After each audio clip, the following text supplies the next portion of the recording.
네, 안녕하십니까. 이번 시간에는 2009년도 53회 행정고시 기출문제 제2문 보도록 하겠습니다. 문제의 내용은 정보 공개와 관련된 문제인데 행정쟁송법 관련된 논점이라고 한다면 처분사유 추가 변경에 대한 문제입니다. 지금 설문에서 등장하고 있는 내용들은 사실 설문 1번과 관련된 문제로서 그 비공개 결정의 위법성에 대한 답변을 하기 위한 단서들로 지금 내용이 포함되어 있습니다.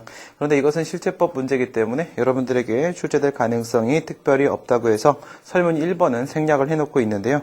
전체적인 상황만 좀 같이 보도록 하기 위해서 문제를 같이 읽도록 하겠습니다. A 고등학교 교장인 갑은 A 소속 교사인 을의 행실이 못마땅하고 A 고등학교 교장은 약간 보수적인 성향이라고 생각을 해 주시고요. 그 다음 소속교사 을 같은 경우에는 전교조 소속교사다 이렇게 생각을 해 주시게 되면 이해하기 좀 편하실 겁니다.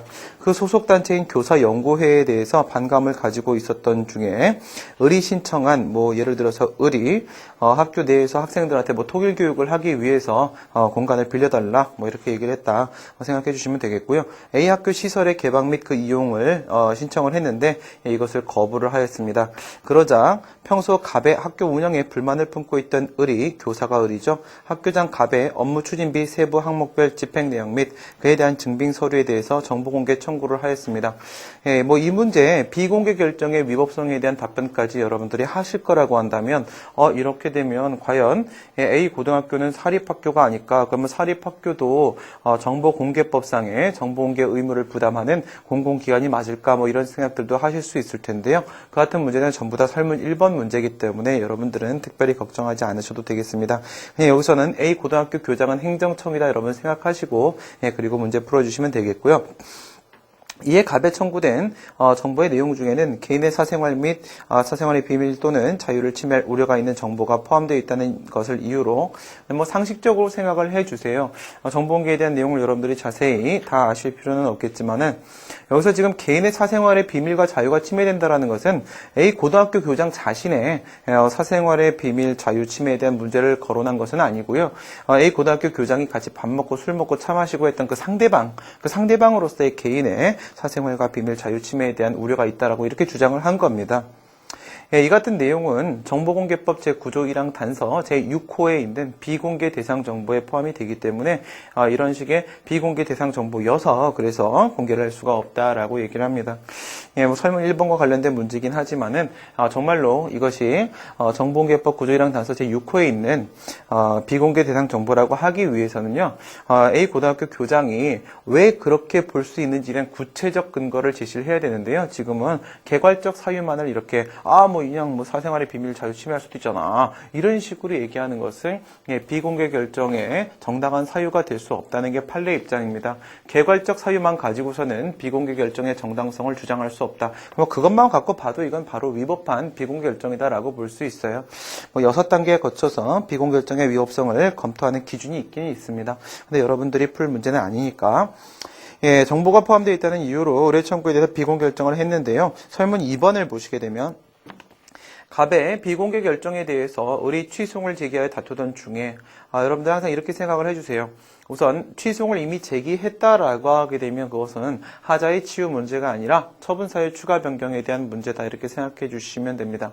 그러니까 여러분들이 이제 하자 치유에 대한 문제는 작용법 문제이기 때문에 여러분들이 크게 중요시하고 있지 않으실 거라고 생각이 드는데요. 하지만 처분사유 추가 변경에 대한 문제는 항상 하자의 치유 문제랑 이렇게 비교를 하면서 논의를 하게 돼요.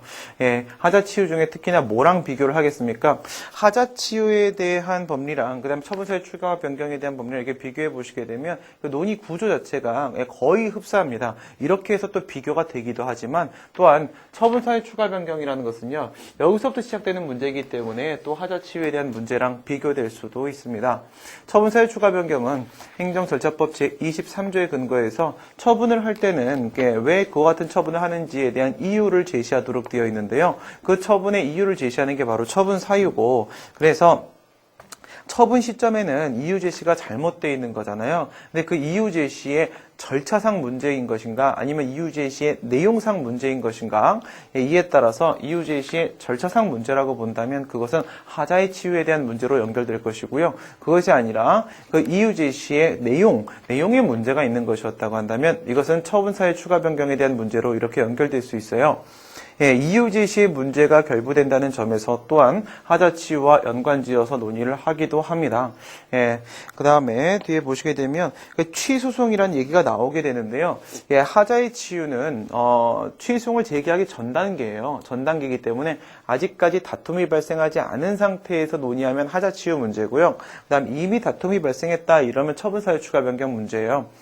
어쨌든 취소송을 제기해서 다투고 있는 중이라고 했기 때문에 이 문제는 처분사유 추가 변경에 대한 문제라는 것 어렵지 않게 알 수 있는 상황이고요. 그 다음에 이제 비공개 결정이라고 이렇게 되어 있는데요. 비공개 결정에서 화살표 한번 당겨 보시고요. 옆에다가 이렇게 거부 처분이라고 써놓으세요. 거부 처분에 대한 문제로 들어가시게 되면 여러분들이 뭐부터 생각을 하시면 되냐면 이따가 보시겠지만 처분사유 추가 변경에 대한 논의는 항상 이 1, 2, 3, 3단계로만 이루어집니다. 그래서 여러분 답안 쓰시는 데는 큰 어려움이 없어요. 솔직히 처분사유 추가 변경 굉장히 복잡한 내용입니다. 여러분들이 이걸 정말로 제대로 이해를 하려고 하게 되면 머리가 정말 깨질 수가 있어요. 이렇게 쪼개질 가능성이 좀 있거든요. 실제로 이해하려고 하지 마시고요. 그냥 여러분들 시험 준비한다고 생각하시게 되면 이거 3개 써주신다고 생각해 주세요. 답안지에는 이거 3개만 다 나오면 여러분들 기본 득점하는 데는 아무 문제 없으니까요. 이렇게 들어갔을 때 여기 맨 끝에 보세요. 시간 상한기에 대한 논의가 있는데요. 여기 보면 특히 거부 처분 이렇게 되어 있죠. 특히 거부 처분. 그러니까 이따 보시면 처분 당시에 객관적으로 존재했던 처분 사유만이 추가나 변경의 대상이 될 수 있다라고 얘기를 합니다. 뭐라고요? 그 처분을 했을 때 처분 당시에 객관적으로 존재했던 사유만이 추가나 변경의 대상이 될 수 있다라고 하는데 여러분 이렇게 처분 당시에 객관적으로 존재했다라고 보는 이유가 뭘까요? 그것은 바로 처분 시가 위법성 판단 기준 시가 되기 때문이에요. 근데 위법성 판단 기준 시가 논점으로 항상 걸리는 경우는 언제입니까? 거부 처분이죠. 그것 때문에 지금 우리 비공개 결정에서 거부 처분을 도출을 한 겁니다. 비공개 결정은 거부 처분이기 때문에 이 거부 처분 문제가 나왔으면요. 여러분들 이 위법성 판단 기준 시에 대한 학설 대립을 보여주셔야 됩니다. 추가 논의가 거부 처분 문제가 나오면 처분사유 추가 변경에서 위법성 판단 기준 시에 대한 논의에다가 조금 더 방점을 찍으셔야 된다는 점, 그걸 좀 기억을 해주실 필요가 있겠고요. 그 다음에 이제 책에 따라서 달리 좀 설명을 하기도 하지만은 지금 이건 이제 재량행위에 대한 문제로 논의가 될 텐데 일반적으로 이제 재량행위의 경우에 있어서 그 재량권 행사의 근거가 되는 사유는 처분사유 추가 변경의 처분 사유로 보지 않는다라는 주장도 있습니다.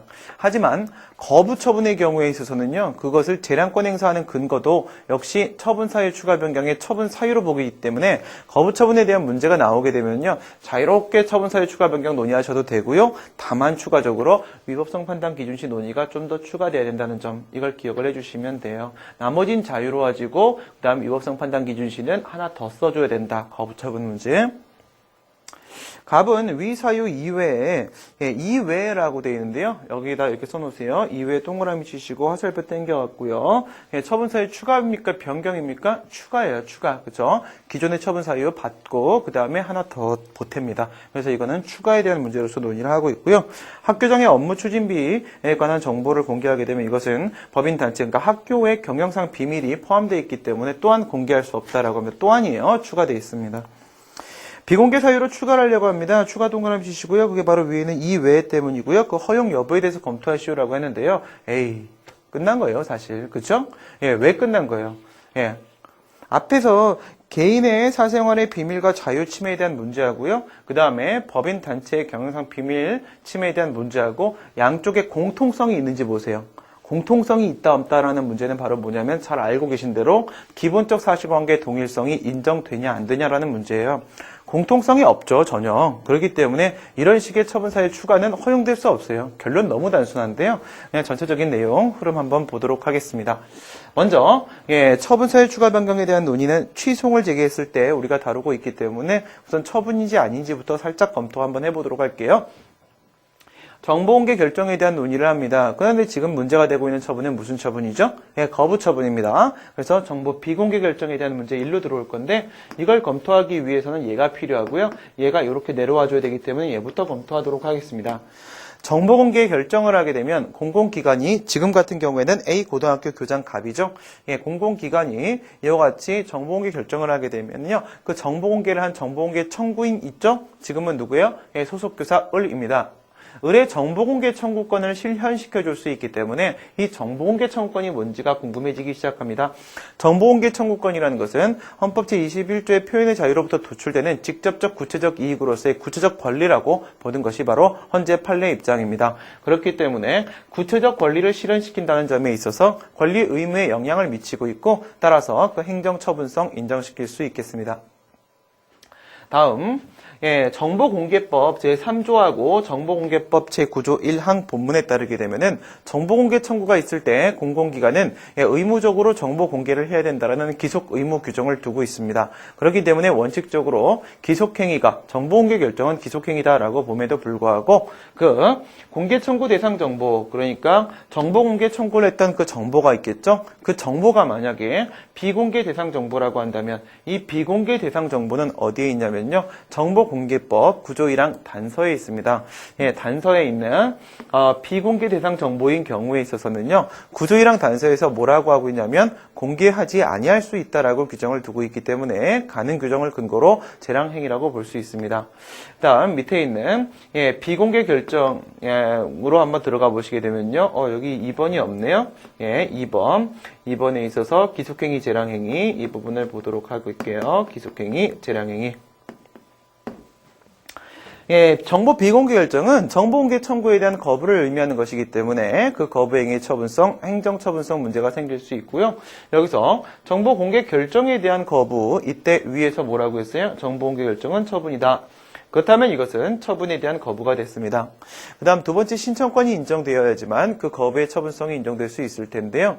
예, 특히나 정보공개법 같은 경우에는요. 좀 특별한 케이스예요. 정보공개법 5조 1항에 보시게 되면 정보공개 청구라고 돼 있어요. 물론 3번 나오진 않아요. 한 번 나오는데 정보공개 청구라고 해서 사인의 공법행위에 대한 명문 규정을 두고 있기 때문에 법규 명문상 신청권이 당연히 인정됩니다. 그래서 이것도 역시 그 처분성이 인정이 될 수 있겠고요. 그 다음에 이제 그것이 비공개 결정이 기속이냐 재량이냐에 대한 문제는 원처분이 기속행위면 거부처분도 기속행위고 원처분이 재량행위면 거부처분도 재량행위가 될 수밖에 없기 때문에 위에 있는 이 논리가 그대로 적용이 이렇게 됩니다. 그래서 그 공개 청구 대상 정보가 비공개 대상 정보라고 한다면 그 범위 안에서 정보 비공개 결정도 재량행위라고 볼 수 있겠습니다. 그 다음에 A 고등학교가 나왔기 때문에 잠깐 이런 걸 좀 보도록 할게요.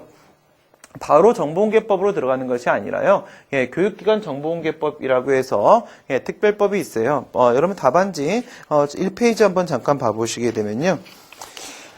교육 관련 기관의 정보공개에 관한 특례법이라는 게 있습니다. 교육 관련 기관의 정보공개에 관한 특례법, 이게 바로 정보공개 영역에 있어서 교육기관 관련된 특별법이에요. 그러니까 우선 A 고등학교 교육기관이니까 먼저 이거부터 적용을 하고 들어가셔야 됩니다.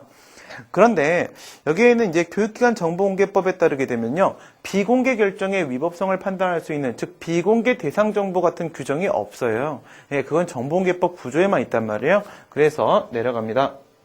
얘가 이제 특별법인데 우선 얘를 적용을 시키고요. 그 다음에 일반법으로서 공공기관의 정보공개하는 법률 정보공개법 일반법을 보충적으로 적용을 시키게 되는데요. 왜 그렇게 보냐면 교육기관 정보공개법 제4조에 따르게 되면요. 이 법에 특별한 규정이 없는 경우에는 정보공개법을 적용시킨다라고 하고 있습니다. 이 법은 바로 교육기관 정보공개법입니다. 이 법에 특별한 규정이 없으면 정보공개법을 적용시킨다라고 돼 있고요. 그다음 반대로 정보공개법 제4조에 보시게 되면요. 다른 법률에 특별한 규정이 없으면 이 법을 적용시킨다라고 돼 있습니다. 그렇기 때문에 교육기관 정보공개법 4조와 정보공개법 4조를 근거로 해서 얘가 특별법, 얘가 일반법이어서 얘가 이제 보충적으로 적용이 되는 상황으로 가게 됩니다.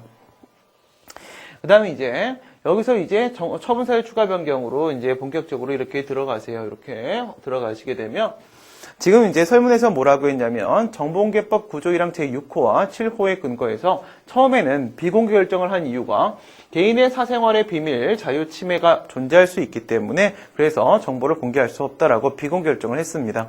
그리고 나서 그것으로 부족해 보이니까 플러스 시켰습니다. 여기서 대체가 아니라 추가했었습니다. 즉 뭐예요? 변경이 아니라 추가 플러스 알파 들어왔습니다. 알파 들어오면서 정보공개법 구조1항 단서 제7호에 근거해서 법인단체의 경영상 비밀에 침해가 발생할 수 있기 때문에 또한 비공개할 수밖에 없다라고 이야기를 했습니다. 그렇기 때문에 이와 같은 이 새로운 처분 사유의 추가를 과연 허용할 수 있겠는가 문제가 될 수 있겠네요. 그 다음 내용으로 들어가 보시게 되면요. 이와 같은 처분 사유는 우선 제일 먼저 방금 나왔던 거요. 개인의 사생활과 비밀 자유 침해에 대한 이 처분 사유는 어디에 등장했었겠습니까? 비공개 결정 처분 통지서가 날아갔을 때 처분 통지서에 이유 제시가 되어 있었을 거고요. 비공개 결정을 한 이유가 나와 있을 텐데 그것이 바로 처분 사유입니다. 그래서 비공개 결정은 방금 전에 우리가 앞에서 얘는 처분이라고 했어요. 그렇다면 처분의 공통 처분 절차로서 이유 제시가 행정절차법 23조를 근거로 해서 행해졌을 것이고요. 여기 이제 처분 사유를 제시할 때 그 처분 사유에는 그 사실적 기초가 되는 사실상 근거와 법적 근거가 되는 법령상 근거 이렇게 두 가지를 제시를 했었을 겁니다. 여기서 이제 여러분들 뭘 조심을 해주시냐면요. 여기 이제 별표를 1578개 이제 기억하시죠? 1578개 여러분들 이제 친구들 만날 때도 얘기를 해주세요. 중요한 논점이다 그러면 1578이다 이렇게 얘기를 해주시면 상대방이 알아들을 수 있을 겁니다. 그래서 23조의 근거에서 이렇게 이유 제시를 하니까 처분사유 추가 변경 문제가 나오면요. 이유 제시라는 표현은 반드시 한번 등장해 주셔야 됩니다. 어떤 교수님 강평에서는요. 처분사유 추가 변경에 대한 답안 내용에 3분의 1 이상을 이유 제시에 할애하라 이렇게 하시는데요.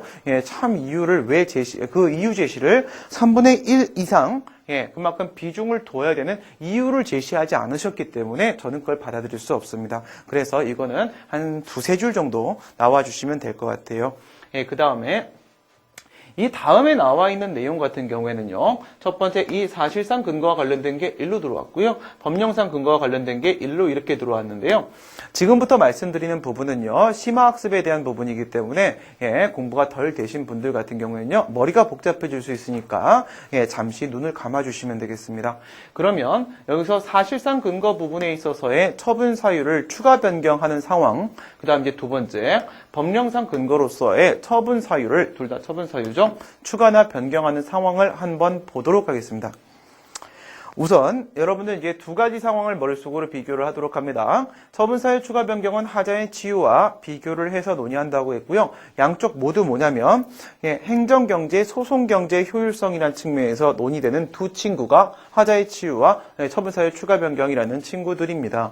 그래서 행정경제 효율성이라는 측면과 한번 비교를 해보도록 할 텐데요. 만약에 말이죠.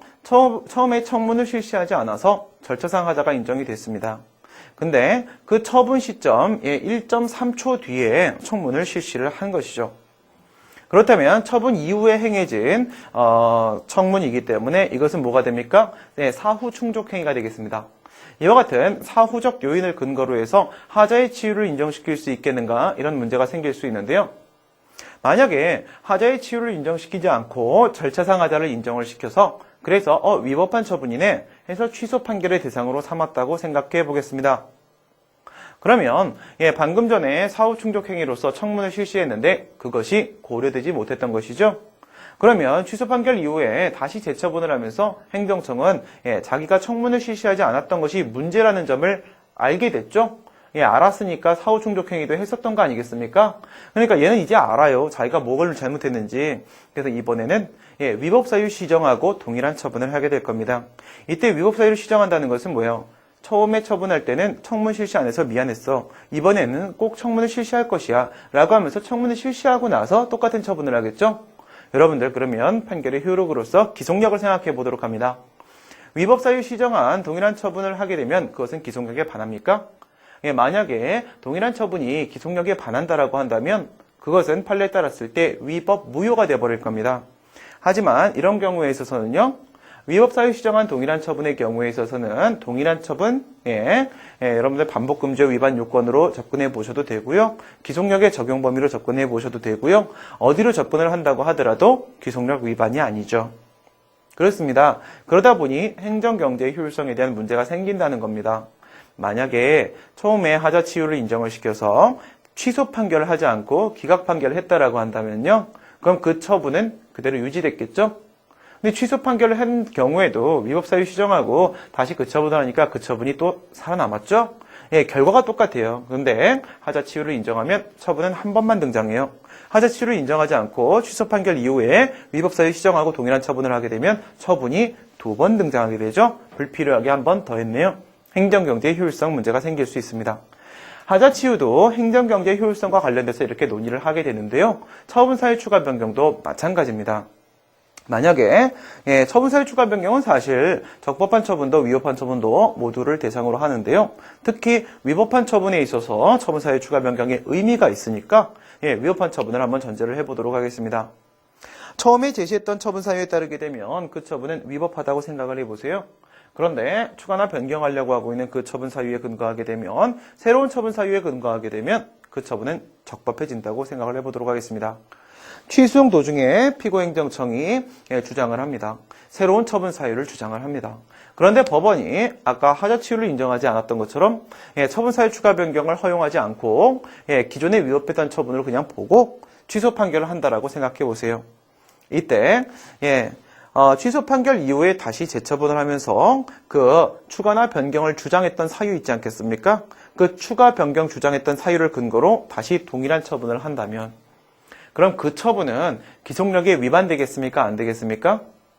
위반 안 되는 경우가 있을 수 있습니다. 그래서 이 부분도 한 번만 처분을 해도 되는데 두 번을 처분을 하게 된다는 점에 있어서 행정경제, 소송경제의 효율성에 대한 문제를 짚고 들어가게 됩니다. 이 같은 이유에서 하자 치유라는 논의가 이루어지는 것이고 처분사유 추가 변경이라는 논의가 이루어지는 것인데요. 그런데 추가나 변경하려고 주장했던 그 사유에 근거해서 다시 동일한 재처분을 했을 때 항상 기속력에 위반되는 것은 아닙니다. 그래서 이 부분에 관련된 내용을 잠깐 짚어보도록 할 텐데요. 이게 참 어려운 얘기예요. 그래서 아직 공부가 많이 덜 되신 분들 같은 경우에는요. 잠시 귀를 닫아주셔도 괜찮습니다. 그러면 사실상 근거로서의 처분 사유를 추가 변경하는 상황하고 법령상 근거로서의 처분 사유를 추가 변경하는 상황에 있어서의 행정경제 효율성의 문제를 한번 생각해 보도록 합니다. 첫 번째 여기서 기본적 사실관계 동일성이 인정되는 경우와 그렇지 않은 경우에 있어서의 새로운 처분 사유를 추가나 변경을 하도록 하겠습니다. 그런데 이 기본적 사실관계 동일성이 인정되는 새로운 처분 사유를 추가 변경을 하는데요. 만약 if 이와 같은 처분 사유 추가 변경을 허용하지 않는다면 말이에요. 그것이 당초 처분 사유에 따랐을 때 그 처분은 위법하다라고 전제를 한다면 어떻게 되겠습니까? 취소 판결이 나오겠죠. 취소 판결 이후에 재처분을 하면서 그 추가나 변경을 주장했던 사유, 그 사유를 근거로 해서 다시 동일한 처분을 해보겠습니다. 동일한 처분을 해봤을 때 이것은 동일한 사유로 볼 수가 있습니다. 동일한 사유로 볼 수 있어요. 이 부분 여러분들 잘 이해가 안 되시는 분들은 기속력 테마를 다시 한번 확인을 해보시기 바라겠습니다. 처분 통지서에 실제로 적시되어 있지 않은 내용이었다라고 할지라도요. 기본적 사실관계 동일성이 인정되는 처분 사유라고 한다면 처분 사유 추가 변경이 가능했던 사유라고 볼 것이기 때문에 우리가 기속력에 위반되냐 그렇지 않느냐라고 논의할 때도 이것까지 동일한 처분 사유였다라고 이렇게 봐주게 돼요. 이렇게 본다면 결국 당해 처분의 구체적 위법 사유라는 것이 기속력의 객관적 적용 범위가 되는데 당해 처분으로 볼 수가 있습니다. 그렇다면 이때는 기속력에 위반되는 결과가 나와요. 여기서 어떤 뭔가의 의미를 느끼셨나요? 아직 못 느끼셨으면 잠시 법령상 근거로 한번 넘어가 보도록 하겠습니다. 요 느낌 그대로 가지고 오세요. 근데 사실상 근거 부분에서 기본적 사실관계 동일성이라는 이런 기준을 잡은 이유는 이따가 나오게 되는 처분 사유 추가 변경의 실체상 한계 부분 때문에 이 기준 먼저 잡고 한번 들어가 본 건데요. 근데 여기 이게 만약 X라고 한다면 이런 식의 나중에 기속력에 반할까 이런 논의를 할 필요가 없어요. 왜 없냐면 원래부터 기본적 사실관계 동일성이 인정이 안 되면 처분사유 추가 변경이 원래 인정이 안 되는 거기 때문에 처분사유 추가 변경을 인정을 안 하면 이렇게 행정경제 효율성에 반하게 되잖아. 이런 얘기를 할 필요가 없어요. 왜? 원래부터 처분사유 추가 변경이 안 되는 건데 안 되면 어떻게 될까를 우리가 생각할 이유가 없는 겁니다. 그냥 안 되는 겁니다. 그래서 이 부분은 논의의 실익이 없어요. 원래 처사추변, 처분사유 추가 변경은 불가한 부분이었고요. 그 이유는 바로 이따가 보게 되는 실체상 한계에 위반되기 때문에 원래부터 처분사유 추가 변경이 안 되는 거니까 여기는 되는 거예요. 예, 되는데 근데 만약 안 된다고 본다면 행정경제 효율성에 반하게 된다 이런 얘기를 하는 거예요. 되는 건데 만약 안 된다고 본다면 이건 원래 안 되는 거니까 논의의 필요가 없습니다. 그 다음에 여기서 법령상 근거 넘어간다고 했는데요. 이 부분을 생각을 해보시게 되면 처분 당시에 존재했던 다른 법령을 근거로 추가나 변경을 하려고 하는 경우 하나 하고요. 그 다음에 처분 이후에 법이 개정돼서 개정된 새로운 법령을 근거로 추가나 변경을 하려고 하는 경우 뭐요? 법령상 근거를 바꾸려고 하는 경우 이렇게 한번 비교해 보도록 할게요. 처분 당시에 존재했던 다른 법령을 근거로 추가나 변경을 처분 사유를 추가나 변경을 하려고 하는데 이거 가능하거든요. 이따가 보시면 시간상 한계와 관련돼서 논의를 해봤을 때 처분 당시에 객관적으로 존재했던 사유면 돼요. 그것은 사실상 근거로서의 처분 사유든 법령상 근거로서의 처분 사유든 마찬가지이기 때문에 이건 처분 사유 추가 변경이 원래 되는 쪽이에요. 되는데 만약 안 된다라고 한다면 그래서 위법한 처분으로 그냥 본다면 그래서 취소 판결이 나온다면 어떻게 될까요? 이렇게 법적 근거를 바꾸려고 했는데 그걸 인정을 안 해줬어요. 그래서 결국 취소 판결이 나왔어요. 그 다음에 그 추가 변경하려고 했던 그 주장 사유로서의 법적 근거 이것은 동일한 사유라고 볼 수가 없어요. 기속력 우리 논의할 때 그쪽에서 말하는 거예요. 동일한 사유라고 볼 수가 없기 때문에 당해 처분의 구체적 위법 사유가 바로 기속력의 객관적 적용범인데 당해 처분이 아니게 됩니다. 이렇게 되면 결국 동일한 처분이 아니어서 기속력 위반은 없다 이렇게 돼요. 요거 이제 비교하면서 개정된 법령을 근거로 해서 처분 사유를 추가 변경하려고 하는 경우에 있어서는 이거 처분 당시 법령인가 개정된 법령인가 이 문제는 시간상 한계 때문에 기본적 사실관계 동일성은 실체상 한계 때문에 사실상 근거 쪽에서 그죠? 법령상 근거 쪽에서 이렇게 데리고 온 건데요. 시간 상한계에 따르게 되면 처분 당시에 객관적으로 존재했던 사유여야 되기 때문에 나중에 개정된 법령은 고려할 수 없어요. 그래서 이거는 원래부터 처분 사유 추가 변경이 안 되는 거예요. 만약 처분 사유 추가 변경이 안 된다면 이게 아니라 원래부터 안 되는 거여서 그래서 여기 논의의 실익이 없습니다.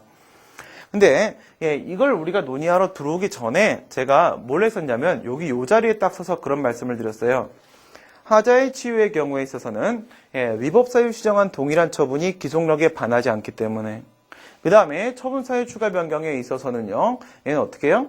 새로운 사유에 근거한 동일한 처분은 기속력에 반하지 않기 때문에 그래서 결국 동일한 처분을 하더라도 그 기속력에 반하지 않는 동일한 처분은 살아남게 된다. 그러면 한 번에 끝낼 수 있는 것을 처분을 두 번 한 셈이 되기 때문에 행정경제 효율성에 반한다라는 말씀을 드렸는데요. 지금 여기 보시게 되면 하자의 치유와 달리 처분사유 추가 변경은 이 두 가지 상황을 여러분들이 비교를 해주셔야 돼요. 얘는 기속력에 반하고 얘는 기속력에 반하지 않아요. 방금 우리가 기속력에 반하지 않는다라고 했던 부분은 바로 이쪽 부분입니다. 그러면 이 부분에서는 행정경제 효율성에 반하지 않기 때문에 처분사유 추가 변경은 필요 없다라고 생각을 하셔야 될까요? 아니, 처분사유 추가 변경의 핵심 논의는 기본적 사실관계 동일성 문제인데, 그쵸? 이 부분에서는 행정경제 효율성에 반하는 상황이 없기 때문에 논의에 실익이 없다라고 해버리게 되면 처분사유 추가 변경의 모든 논의가 싸그리 무너지게 됩니다. 그러니까 여기서 기속력에 반하냐 반하지 않느냐에 있어서 기속력에 반하지 않아서 효력마저 살아남는다라는 것은 행정경제 효율성에 반하는 상황을 조금 더 강조하는 의미는 있을 수 있지만 어쨌든 어떻게 됩니까? 여기서 처분사유 추가 변경을 주장했는데 허용을 하지 않기 때문에 행정청은 어떻게 하게 돼요? 똑같은 처분을 또 한 번 하게 되는 동기부여가 이루어지게 돼요. 만약에 처분사유 추가 변경을 인정했는데도 불구하고 위협한 처분이어서 취소 판결이 나온다면 행정청은 포기할 거예요. 근데 이 사유를 좀 더 덧붙이면 좋을 것 같은데 그래서 이것도 좀 고려해 주세요 라고 했더니 싫어 이러면 그럼 이거 고려 안 해서 나온 취소 판결 아니야? 그래서 그 사유를 가지고 또 똑같은 처분을 할 동기부여가 이루어지잖아요. 그렇기 때문에 기속력에 반하지 않는 것은 행정경제효율성에 반하는 상황을 강조할 수 있는 근거는 될 수 있지만 기속력에 반하냐 반하지 않느냐가 행정경제 효율성에 반하냐 반하지 않느냐를 결정짓는 절대적 기준은 아니에요. 위쪽도 역시 마찬가지로 행정경제 효율성에 반하는 두 번째 처분이 나온 건 매한가지입니다. 예, 조금 어려운 얘기로 들어왔어요. 하지만 여러분들은 이렇게 생각하실 필요 없어요. 그냥 여러분 답안 쓰실 때는 제 답안에 있는 대로 그 추가나 변경하려고 했던 그 새로운 처분 사유를 근거로 동일한 처분을 또 하게 될 수 있기 때문에 행정경제 효율성에 반해서 처분 사유 추가 변경에 대한 논의가 필요하다. 이렇게 그냥 하시면 됩니다. 그 안에 다 포함되어 있는 거니까. 그쵸? 네, 그 다음 이제 처분 사유 추가 변경 여러분 답안지 못 쓸지 한번 생각해 보도록 할게요. 지금의 문제는 개인의 사생활과 비밀 자유 침해라는 문제하고 법인단체 경영상 비밀 침해라는 문제는 양자의 공통성이 인정되지 않고 전혀 다른 문제이기 때문에 무조건 처분 사유 추가 변경이 인정이 안 돼요. 공통성을 왜 논의하냐고요? 이게 제일 중요한 거라고 했잖아요. 이게 바로 공통성의 문제입니다. 기본적 사실관계 동일성. 이 인정이 안 돼요. 근데 그 논의는 이제 여기쯤에서 나올 거예요. 아시겠죠? 그래서 여러분 답안지에 나오는 1, 2, 3를 기억을 해보도록 하는데 먼저 2부터 보도록 합니다. 2. 여러분 하자치유 답안 같은 걸 쓰는 경우에도 여기 똑같아요. 문제점, 행정소송법상 명문 규정이 없다. 학설, 전면적 긍정, 전면적 부정, 제한적 긍정, 판례, 제한적 긍정, 검토, 제한적 긍정. 그 다음 한계 들어와서 사항적 관계, 실질상 관계, 시간상 관계. 하자치유도 이래요. 처분사유 추가 변경도 똑같습니다. 그래서 우리가 답안을 쓸 때도 하자치유하고 처분사유 추가 변경을 항상 머릿속으로 비교하면서 기억을 하는 게 참 편한데요. 그런데 여러분들은 하자치유 문제가 안 나오기 때문에 좀 힘드실 수 있어요. 하자치유를 전혀 공부 안 하신 분들 같은 경우에는 그냥 처분사유 추가 변경 그 자체로서 느끼시기 바랍니다. 요건 뭐냐. 행정소송법에 만약에 처분사유 추가 변경에 대한 명문 규정이 있다면 그에 따르면 그만일 것입니다. 행정소송법에 처분사유 추가 변경에 대한 명문 규정이 있다면 어쨌든 처분사유 추가 변경 자체는 인정될 수 있을 것입니다. 그런데 아무런 규정이 없기 때문에 학설 대립이 있어요. 방금 우리가 얘기했던 행정경제 효율성이라는 측면에 있어서 전면적으로 인정을 하자. 이렇게 전면적으로 이렇게 하면 이건 아닌 거죠. 그렇죠? 그 다음에 전면적 부정설. 아까 우리 그런 말씀 드렸어요. 위법한 처분뿐만 아니라 적법한 처분, 적법한 처분뿐만 아니라 위법한 처분도 처분사유 추가 변경의 대상이 될 수 있다. 만약에 생각해 보세요. 위법한 처분을 처분사유 추가 변경을 허용을 해서 그것이 적법한 처분이라고 봐버리게 되면 어떻게 됩니까? 원고는 이길 수 있는 게임을 져버리게 될 겁니다. 그렇죠? 원고 방어권 침해, 국민의 권리 구제에 문제가 생길 수 있어서 전면적으로 부정하자는 견해가 있습니다. 아니, 위법한 처분을 적법한 처분으로 의지한다는 것이 말이 돼. 그렇다면 위법한 처분을 해도 된다라는 것이 되는 게 아니야? 이렇게 생각하면 어떻게 돼요? 법치행정의 원칙상 원칙적으로는 이런 식의 처분사유 추가 변경을 허용할 수 없어요. 아니, 이유 제시를 왜 하겠습니까? 그쵸? 이유 제시 때 잘못한 거 나중에 가서 바꿔도 된다. 뭐 이런 식이 되는 거잖아요. 그쵸? 그렇기 때문에 원칙적으로 인정할 수 없는데 예외적으로 구체적 사정을 고려해서 인정하자라고 보는 제한적 긍정설이 있습니다. 여기는 1578입니다. 그 다음 판례. 판례 역시도 제한적 긍정설의 입장을 취하는데요. 판례가 제한적 긍정설의 입장을 취한다라고 볼 때 필요한 단어는 뭘까요? 기본적 사실관계 동일성 하에서만 인정된다라고 했던 그 판시 부분입니다. 그 다음에 검토. 우리도 역시 그 입장을 취해요. 행정경제 효율성을 주장한 친구는 바로 긍정설입니다. 국민의 권리 구제를 고려했던 친구는 부정설입니다. 그런데 양쪽의 양법익 간의 조화와 균형 대응성 측면에 있어서 제한적 긍정설이 타당하다 이렇게 처리를 하게 돼요. 그리고 나서 이 제한적 긍정설을 가지고 이렇게 올라오시게 되면은 여기서 한계 논의가 들어가겠죠. 이게 바로 제한 요건이 됩니다. 여기서는 처분사유 추가 변경이라는 것 자체, 그와 같은 법리 자체를 인정할 수 있겠는가에 대한 문제고, 여기에 대한 문제는 지금 이 상황에서, 이 사건에서 처분사유 추가 변경이 인정될 수 있겠는가에 대한 가능성 문제라고 보시면 되겠습니다. 사항적 관계, 하자치유를 알고 계신 분들 같은 경우에는 이 부분의 하자치유는 무엇이 있었나요? 취소할 수 있는 행정행위라는 게 있었습니다. 그런데 하자치유는 오직 취소 사유에만 국한되는데 취소 사유는 물론 위법한 처분이 전제되고 있는 것 맞죠? 그런데 이 처분 사유 추가 변경은 무입니다. 무. 이 무는 뭐예요? 모든 처분이 전부 다 처분사유 추가 변경의 대상이 될 수 있다는 것입니다. 무슨 말씀이냐?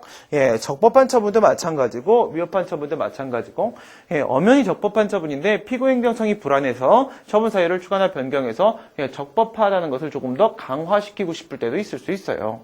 그 다음 심지어 무효인 처분도 역시 처분 사유 추가나 변경이 가능합니다. 모든 처분이 처분 사유 추가 변경의 대상이 될 수 있다는 점. 따라서 별도의 사항적 한계는 없는 거죠. 그 다음에 이제 이거는 뭐 그냥 그 답안지에는 써주셔야 됩니다. 모든 처분이 다 된다. 그 다음에 이제 실체상 한계에 들어가 보도록 합니다. 하자의 치유에서도 원고의 방어권, 국민의 권익 침해가 없는 범위 내에서만 인정된다라고 얘기를 하는데요. 처분사유 추가 변경도 당연한 것이겠죠. 그래서 원고의 방어권을 침해하지 않는 범위 내에서 처사 추변이 인정될 수 있다는 것은 너무 당연한 것이기 때문에 그냥 가다가 한번 말만 해주시면 됩니다. 그런데 여기서의 중심은 바로 이거예요. 처분권주의에 반하면 아니 된다 이겁니다. 피고행정청의 그와 같은 추가나 변경 주장을 받아들인다라고 할지라도 그것이 처분권주의에 반하는 결과를 초래하는 경우에는 인정할 수 없다는 것이죠. 왜? 지금 그것은 이 동일한 처분이 아니라 아예 새로운 처분에 대한 문제로 넘어가 버릴 수 있고 새로운 처분의 문제로 넘어가 버린다면 소송물이 바뀌어 버리기 때문에 이것은 아예 새로운 소라고 봐야 되기 때문에 그 소송 내에서의 처분 사유를 추가나 변경하는 문제에 이 범주를 이미 일탈해 버리게 됩니다. 그래서 처분권주의에 반하지 말아야 돼. 이걸 기억을 해주세요. 그런데 처분권주의라는 것은요, 원고에게 그 소의 개시, 소의 종류, 소송물에 대한 주도권을 부여하는 것을 말하는 것인데요. 원고의 처분에 따르는 부분 중에 여기 있는 소송물입니다. 이 소송물 일로 들어왔을 때 이런 식의 논의가 나오는데 여기서 이제 잠깐 멈춥니다. 여기서 소송물을 우리가 논의해야 되는 상황이 오는구나. 여기서 이 소송물 때문에 1단계 논의가 이렇게 앞으로 가게 됩니다. 이렇게 가셔가지고 소송물 논의가 1단계로 이렇게 들어와요. 저기서 뒤에서 우리가 소송물의 변경을 가하지 않는 범위 내에서 처분사유 추가 변경이 허용된다라고 할 것이기 때문에 그렇다면 소송물의 변경을 가한다, 가하지 않는다는 소송물의 인정 범위를 어디까지 설정할 것인지에 따라서 변경을 가하는지 아닌지가 달라질 수 있으니까 소송물의 인정 범위를 한번 살펴보도록 하겠습니다. 문제점. 소송물의 범위를 크게 설정할 것인가 작게 설정할 것인가에 따라서 처분사유 추가 변경의 인정 범위가 달라질 수 있는데요. 비례해서 달라지게 돼요. 소송물의 범위를 크게 보면 어떻게 돼요? 소송물의 변경을 가하게 될 가능성이 작아지게 되겠죠. 그렇다면 처분사유 추가 변경이 가능한 범위가 넓어지게 되겠죠. 그렇죠? 반대로 소송물의 범위를 좁게 봐버리게 되면 소송물의 변경을 가할 가능성이 커질 것이고 조금만 움직여도 변경이 돼요. 그래서 이렇게 되면 처분사유 추가 변경을 인정할 수 있는 가능성이 좁아지게 될 것입니다. 그래서 소송물의 범위와 처분사유 추가 변경의 인정 범위는 서로 비례해요. 커지면 커지고 작아지면 작아지고. 학설 보도록 하겠습니다. 광의설, 협의설, 중간설 이렇게 있는데요. 광의설은 특정 처분의 위법성 일반이라고 보는데 여기서 특정 기억하시고요. 일반 기억하시고요. 특정이라고 하는 것은 뭘 말하는 것이냐면 그 처분의 내용만 동일하면 그 처분은 같은 처분으로 봐버리는 겁니다. 그러니까 다른 사유에 근거해서 만약에 처분이 나왔다라고 할지라도 두 개의 처분은 그냥 같다가 봐버리는 거예요. 말도 안 되는 소리입니다. 그 다음 개개의 위법 사유에 따른 처분의 위법성 일반이 아니라 위법성으로 보는데요. 소송물을 이렇게 작게 봐버리게 되면요. 어떤 결과로 연결되냐면 기판력의 객관적 범위와 기속력의 객관적 범위가 똑같아져요. 여러분들 기속력의 객관적 범위를 우리 뭐라고 해요? 당해 처분의 구체적 위법 사유라고 합니다. 그 구체적 위법 사유하고 여기에 있는 개개의 위법 사유는 같은 말입니다. 그래서 협의설을 취하게 되면 기판력의 객관적 범위와 기속력의 객관적 범위가 같아질 수도 있어요. 그 다음에 중간설은 이게 이제 중요한 부분이죠. 당해 처분의 위법성의 일반입니다. 당해 처분의 위법성 일반. 이 당해 처분이라는 부분에서 당해 부분에 들어가는 게 바로 기본적 사실관계 동일성이에요. 그래서 책에 따라서는 이것을 기본적 사실관계 동일성 하에서의 처분의 위법성 일반이라고 소개를 하기도 합니다. 같은 말입니다. 그 다음에 판례는 중간설의 입장을 취하고 있고 우리도 중간설의 입장을 취하는데요. 왜 그런지 생각해 보도록 하겠습니다. 소속물의 범위를 넓게 볼 것인가 좁게 볼 것인가에 대한 문제는 여러분들이 기판력과 연관지어서 생각을 해주셔야 됩니다. 여기서 이 기판력이라는 것은 여러분 어떤 측면을 살펴보시냐면요. 기판력 같은 경우에 그 적용 범위로서 주관적 범위, 객관적 범위, 시간적 범위 이렇게 있죠. 주관적 범위, 그 다음에 객관적 범위, 그 다음에 시간적 범위 이렇게 있습니다. 물론 이제 시간적 범위는 판결시를 기준으로 하게 되는데 그것은 지금 별로 안 중요하니까 신경 쓰지 마시고요. 객관적 범위가 뭐예요? 객관적 범위, 이게 바로 소속물입니다. 소속물. 그 다음에 주관적 범위에는 누구와 누가 포함되죠? 소송 당사자하고 후소 법원이 포함되는데요. 그 중에서 소송 당사자 기억해 주세요. 소송 당사자. 소송 당사자에게 있어서 기판력은 어떤 의미를 가진다라고 말씀드렸습니까? 일사부재리효, 그렇죠? 같은 소송물에 대해서 다시 다툴 수 없는 힘으로서의 기판력. 그래서 일사부재리효 이것까지만 기억해 주시면 됩니다. 여기까지 기억을 해주시게 되면 이걸 보세요. 이 소속물을 넓게 넓혀버리게 되면 기판력의 적용 범위가 넓어지겠죠. 소속물을 좁게 보면 기판력의 적용 범위가 좁아지게 될 겁니다. 그것은 바로 소송 당사자에게 있어서는 소속물을 넓게 보면 일사부재리효, 즉 불가쟁의 범위가 넓어지게 될 것이고 소속물을 좁게 보게 되면 소송 당사자에게 불가쟁의 범위가 좁게 설정이 될 것입니다.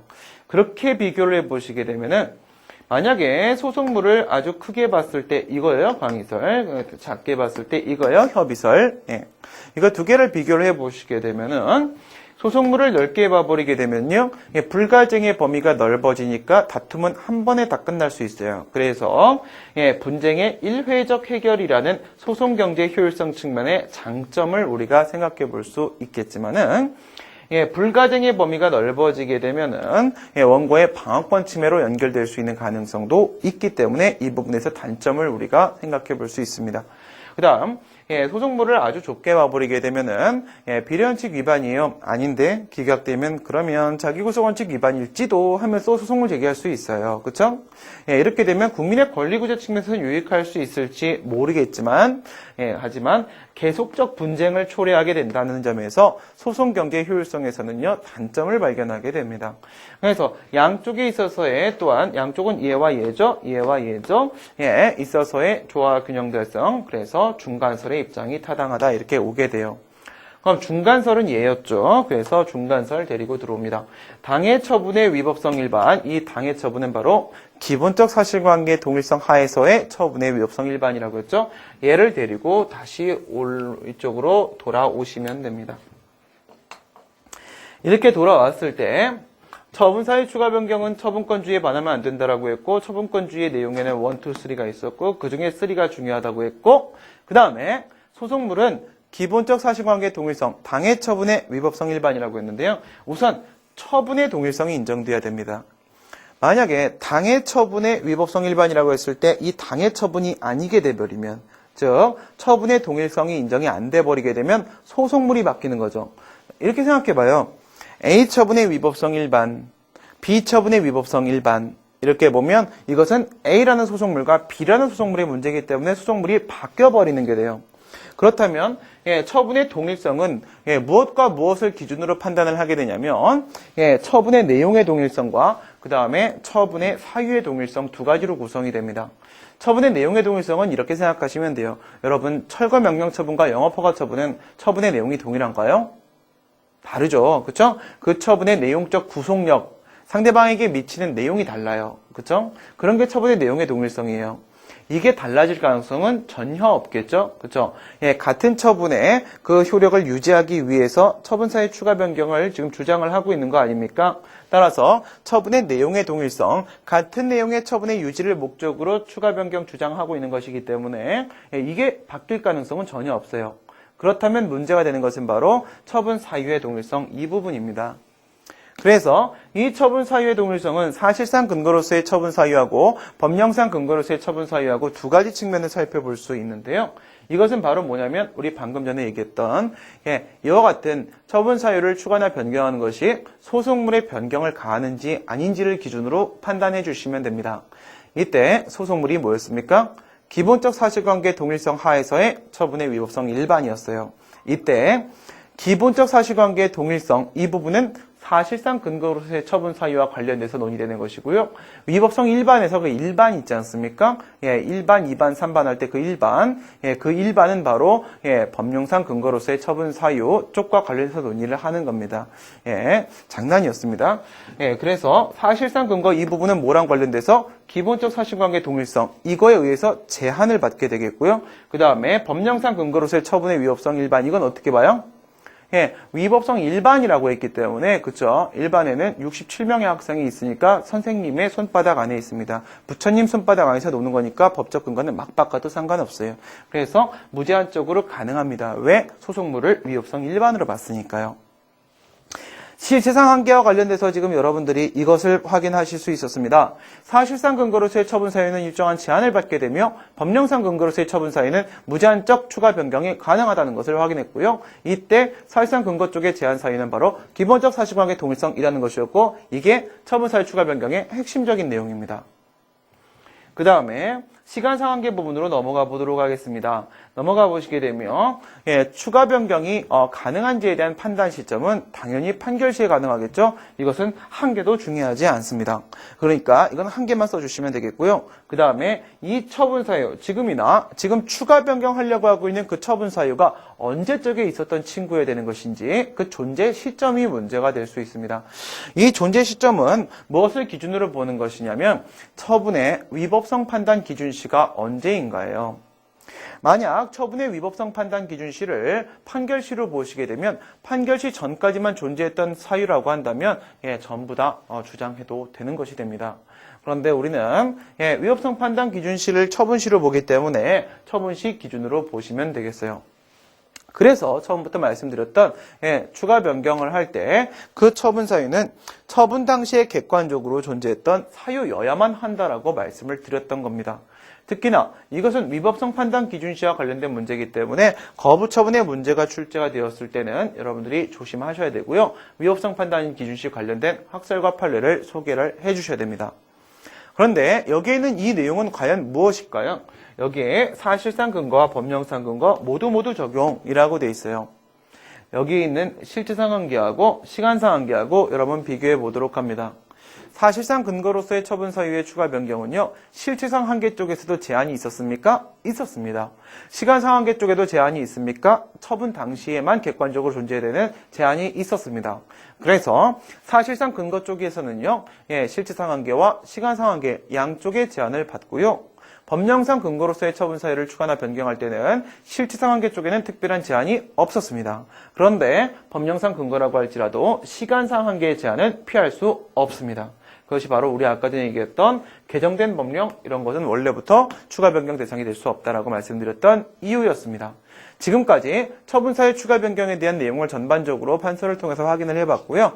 다음 시간에는 답안을 통해서 결론을 같이 도출하도록 하겠습니다. 잠시 쉬었다 가겠습니다.